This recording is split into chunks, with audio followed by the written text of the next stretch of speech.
که ندیده بودیم تو سوئد الان داریم میبینیم. تانک جا به جا میکنن، چیزای اتفاقایی افتاده که عجیبه. بیا تانک جا به جا میکنن، نگاه کنی این منطقه جنگی شده. این چه خبره؟ نمیدونم، مانوره، نمیدونم، اتفاق خاصی قراره بیفته. نمیدونم از موقعی که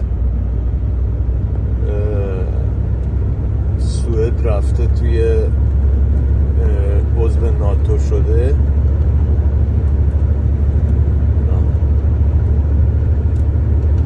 همینجوری نیروی مسلح تو خیابون میبینیم.